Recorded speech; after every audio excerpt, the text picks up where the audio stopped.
Oh, look at that. Oh, that is really smooth. Oh god, I love that. Hello, Terry here, and today we are going to play Midnight on the Milky Way.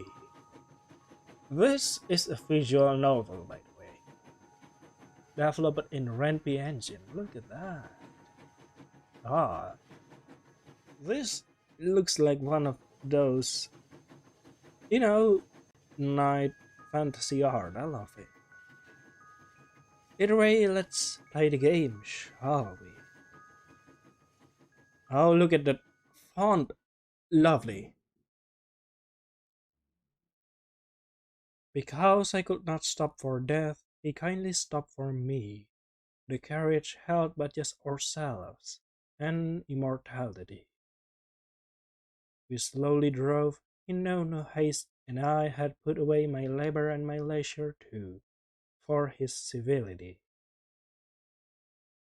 We passed the school where children strove. At recess in the ring, we passed the fields of gazing grain. We paced past the. Yeah, I'm now English speaker, so sorry for mispronouncing stuff. The it was okay. How embarrassing! I can remember unfinished things are the worst. Indeed. Well, I'm sure I remember how it ends. Would you like me to tell you? Well, in the end, the soft chugging of train tracks wake me up. Jiminy report. Something important was being said to me. Can't seem to think of what it was. I have a suitcase in my lap and a hat on my head, and I am sitting in emptiness. And besides that, it's empty. It's like all of my thoughts have fallen out. This is a special sort of trouble. I must have been somebody once. I had to be. How did I end up this way? Where is this train going? I am a person made of nothing. When chasing my thoughts, I only find emptiness too. There is one thing pulling me down to reality, and that is the gentle sound of train tracks. Hour zero, a drink with danger. Oh, I love that clock sound. There's no use sitting and doing nothing. Without much thought, I decide to wander to whatever the next room is. From the inside, I can hear life. That's where I'll find answers, surely. And it looks like to be a bar. It has the sound of clinking glasses and soft humming. Ah, there sits an imposing devil bent over his drink. Hey there, Fogface. Okay. Fogface. His voice comes out low and gravely. He gives off the slight scent of smoke. I've discovered a new feeling. That feeling is intimidation. Shaking in your boots. How quaint, but there is not much I can do to a Fogface like you. Not anymore. Let's have a sit down, how about that? Sure. Ah, what is this? Why? Nothing is coming out. Ah, you cannot speak. I love it. My mouth. My mouth is gone. My hand shot up to my face in panic. Nothing. Nothing. It's not the fear killing my voice. I simply have no mouth at all. It's gone. You're a fuckface. No nose, no eyes. Everywhere my hands are mad emptiness. Now calm down there, chickadee. You're ruining my peace. If I could cry out, I would. I shout at the tops of my lungs, but it's all gone. What happened to me? Where am I? And who? Enough out of you! Okay. The man deep voice rips me out of my panic. I cannot give a deep voice. But sorry if it sounds bad then. He returned to his drink. Now you can sit there, fretting over your pretty little face, twisting yourself to pieces. Or you could man up and have a drink. It's a perfect night for gin or gin, how do you say it? Gin and conversation. Not that you'll be doing much conversating. I suppose he has a point. This annoys me greatly. I take a seat next to him in defeat. There we go. We are the only ones in the car. There isn't even a bartender. What luck! Instead of a bartender, it's the devil who slides me a glass and pours. Devil.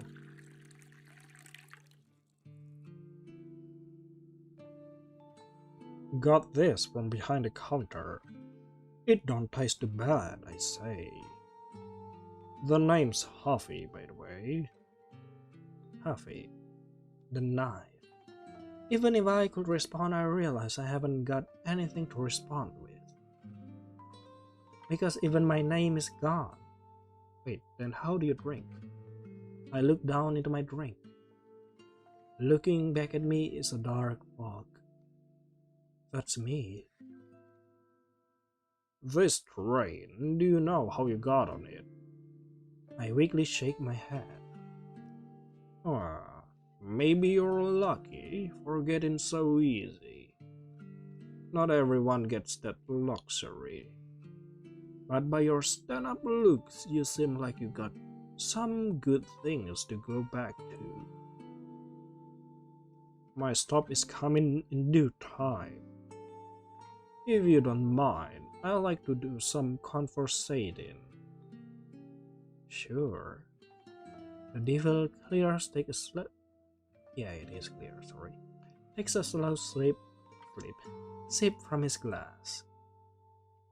No, I don't want to be self-appreciative, but I say I can read people pretty alright. When I see a fuckface like you, I see somebody who gets muddy too fast. That's no good, especially where I'm from. Where I'm from, it's best not to think too hard about nothing. Oh, but I'm bad at following my own rules, fuckface. Maybe that's why we are sharing a drink like this. If that's the case, I got lucky after all. You must not remember how you got here, but I do. I was finishing up some work, the kind that supposed to go down easily. Boss given me the picture. The job was some guy who was your height but skinnier. I says, you got... Sorry, how do I hear it? I don't really remember the devil voice. You got me clipping a bookworm. I guess he was clever with money in some way, cause he causing some upset with the fellas in high places. Nothing to worry about, of course, because by looking at him I could tell I'd be getting drinks before dark. So I head out into town, thinking of how I'm gonna do this. The snow was clean and crisp, so it made for good thinking. A guy that built don't have the muscle to fight back, but he sure do get the brains. If I was him with all those smarts and all that money, I make sure my back was being watched. I get a few guys, I keep a cutter on me. It was gonna be a good night, I felt. He wasn't so hard to find. He looked like a coat rack, running around in that new suit he must have bought with a swipe at cash. If he didn't get so greedy for that suit, maybe we wouldn't have what's like we did. Although I was plenty alright with thoughts. Oh wait, this is the dialogue of the devil, right? I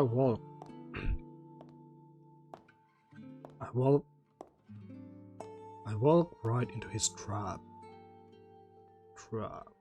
I walk right into his trap. I sometimes like to do that. just to get myself giddy. I know that he waited at the back of the alley, and there may be two guys behind me, and we have a really good waltz, just for the fun of it. It's a cliche, but I'm a romantic. And the skinny fella who led me to this wonderful night, why? I ought to give him a sloppy kiss on the lips for showing me such a good time. You wouldn't get it. You're a stand-up guy. It's better if you don't. But there was a day back then that I learned to find joy in what I do. Ah, so you're a hired man. Or a hired person. Someone who's ordered to kill others. I could hear the sweet sound of knives coming out of the sheath behind me. That only got me more excited. You can't help but think, are they gonna swing or stab? Is the blade newly sharpened or has it got the wear on it? Are they calculating sword or are they full of fire? How long will this moment be? When you see the fire in the other man's eyes, you know it will be something to savor. I push my blade right into the side of the first grunt. It goes in easy, like it's hot through butter.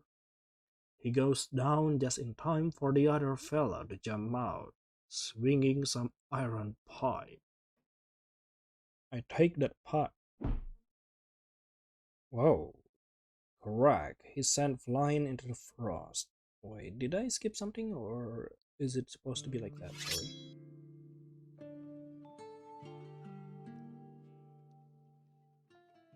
Uh-huh. Iron pipe? Oh yeah, it was supposed to skip like that. My mistake. Crack! He sent flying into the frost. It got my blood going, but it was nothing too bad. Just wasn't good enough, you see. There was no patience. And then I turned around. It was the skinny fella I was sent to chip off. Ah, you're getting tricked, aren't you? I'm afraid a weakness of mine is that I'm not keen with faces. I'm better at seeing people with how they carry themselves. And there's Coat Rag.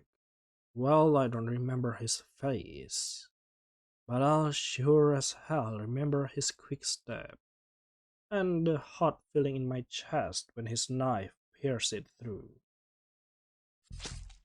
And when you see a man's eyes, and you see the fight in them, you can tell if they are fighting for their life, or if they are fighting for something else. These were the eyes of someone who didn't care for his life. He was fighting because he liked it. I took my own knife, slick with blood, and gave him a good thrust to the side. As much spark as he had, it couldn't keep him standing. So I watched him gasp like a fish into the snow. I could not done anything. Maybe I'll be clean cut fella in another life, or maybe I'll go back into the dirty business. But as I think, no matter how many times I get reborn, I'll remember that heat I felt when that coat rag of a run stuck me a good one in the heart. Sounds strange. In a line of business where you shouldn't be thinking these things, but it felt like I was coming home. And one way or another, I was on this train. I know it don't make much sense, but that's the way things happen. I'm at loss for words, indeed. The man I'm drinking with is dangerous, the overwhelming urge to run takes me. No, it's okay. It's okay, you're on the train. I don't exact a do-gooder like you to get it. For you people, your life is all cut out for you. I didn't try to get into this business. More like the business got into me. Some folks, we don't get to start off so clean. That's alright, fuckface. I can read you plenty fine. You won't have to stick with me much longer. Huffy puts down his drink. I think this is where I'll be living. No worries, I won't ask for another round. I'm not that soft. This line of business don't have much in the ways of close relations. I'll give you a present. Ah, okay, Huffy. Carefully, Huffy removes his mask and places it on the bar counter. But he turns too quick for me to see. Since I'm here, maybe I'll turn over a new leaf. Think of that, Huffy getting clean cut. If you're lucky, we won't meet again. Huffy walks away. I haven't touched my drink at all. I don't think I could drink it even if I still had a mouth. But it's strange. Even though I am shaking, even though he smelled like smoke, I think, no, it couldn't be. I get up from the bar. I need to find out where I am. And as much as I feel like I shouldn't, I take the mask that the killer left behind. I don't have any regrets, he said. And he left me this. I walk out the empty bar with hurried steps. Nice. I like it. The rooms I find are empty of life. The only sounds louder than my thoughts are rhythmic chugging of the train and my own panicked footsteps. The sensation in my chest grows stronger. Anybody, I just want to... That's it. Ah, thank God. There is somebody here. I open the door and a figure appears before me. A young man with a knowing grin. I can tell if I am to be comforted or suspicious. Can you speak? Who are you? Ah, we can. I don't know. I couldn't say. I'm caught off by my own surprise just before I couldn't make a peep, and now there's sound. Without even thinking, I put hand up to the mask and give a sharp whistle. Oh. My ears are met with sound and my finger feels warm breath. This mask Huffy gave me. That's good. I wouldn't be in trouble if you couldn't. Most passengers here have a lot to say. You look like you have a lot to say as well. I'll help you however I can. Who are you? I'm a passenger, like the rest, but I've been riding longer than most. Shaheen, fortune born. You can call me Shaheen. I'm about to offer my own name when my mind goes blank. I've forgotten that. Something so important. It's gone. Shaheen answered my hesitation with an understanding smile. Please, trust me when I say it gets better, okay? Who are you again?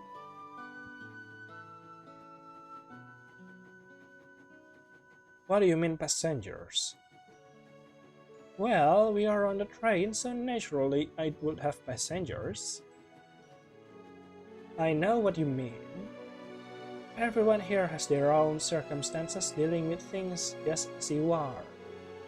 Even that devil fellow, if you can believe that. I'm reminded of the killer gruesome story. The strange feeling comes crawling back. I push it away. Please be kind to them even if they are not so kind to you. What about this train? I do wonder about this train. I can't tell you much. Have you looked outside yet?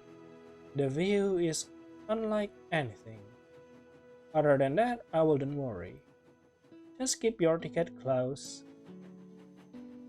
I don't remember any ticket. It's surely on your person. Take some time that case there. A case? I've got a suitcase. For some reason I can't recall anything that's inside. My name, my suitcase, how I even got here. Shahin's face goes unexpectedly solemn. Take care of your ticket. You'll find many a good soul on these tracks, but there are cruel ones as well. I grip the suitcase even tighter. What happened to my memory? Everyone is a bit forgetful in the beginning. It's only natural. Because the shock of the situation, it's too much for one person to process. Normally one will be gathering some flickers about now.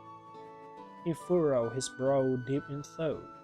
I can't help but feel awkward waiting for this child to help me. He breaks the silence with a weary sigh. I'm sorry, this is something for you to find, please understand. I can hate my disappointment. Talking to more people may help. So that's all then. Somehow I feel like I learned nothing at all. He's young and polite, but he still irritates me dancing around a subject like that. Still, his sincerity is there, he must have his reasons. You look unsatisfied. I understand, I've been there, being locked away with no clear path. And the more you look, the more you realize you are completely, utterly lost. Do you think you will find what you're looking for?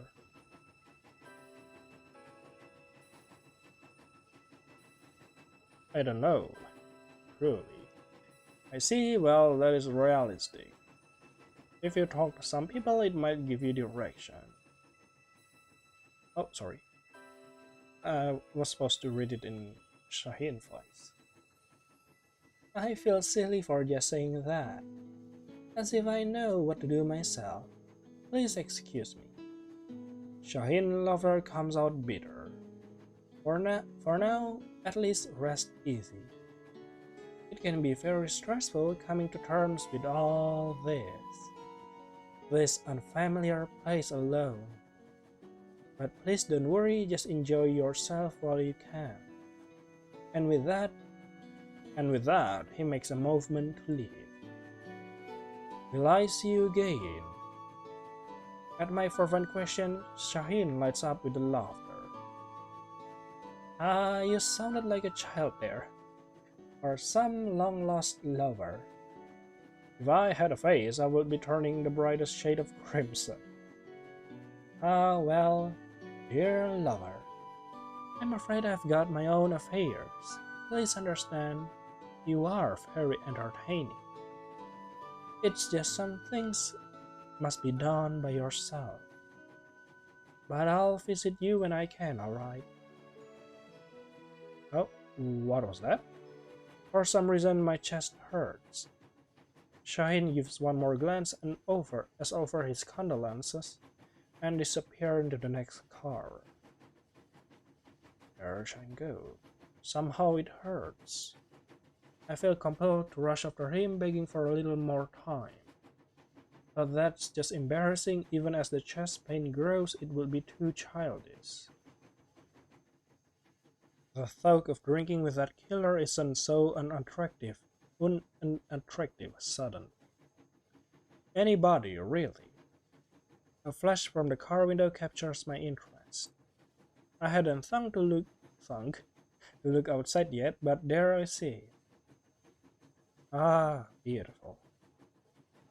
Through the window is a vast expanse of stars. The darkness goes deep and the light flies past. too fast to grasp. Space. This is what space looks like.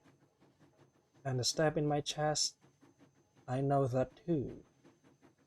It's loneliness. Ah.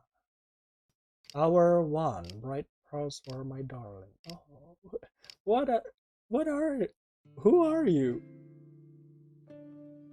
They're crying. Okay, so I think I have to end this video right here. Just to make it nice, and either way it's already 30 minutes. This was great, I must say that. It's really beautifully written. And oh, look at the font, stuff like that. It's lovely. Aesthetically pleasing too, yeah. So I guess that's all for this part of Midnight on the Milky Way. Or should I say chapter? See you later then in the next chapter of Midnight on the Milky Way. Bye bye.